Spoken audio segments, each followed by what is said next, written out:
Before you can size a solar system, you need to know how much electricity a home actually uses and where it goes. That survey is called a load audit, and it is done at every single site visit.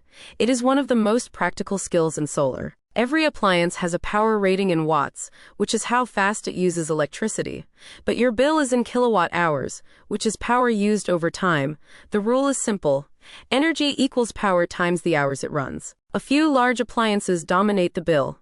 Air conditioning, electric water heating, the refrigerator running all day, the washing machine, and the water pump.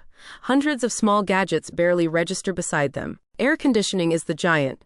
A split unit can use 7 to 30 kilowatt hours a day in summer, making it the single biggest load from June to September.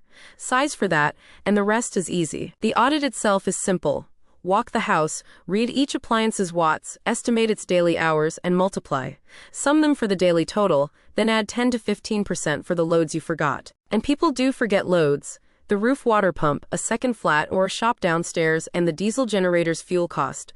Always ask, is there anything else electrical in this building? In our region, many homes have two profiles, one for grid hours and a smaller one for outage hours. Size the battery for the critical loads first, the fridge, lights, fans, and charging, with full coverage as a bonus. So a load audit comes down to this. List every appliance, multiply watts by hours, and respect the big loads. Get that list right, and the whole system sizing falls into place.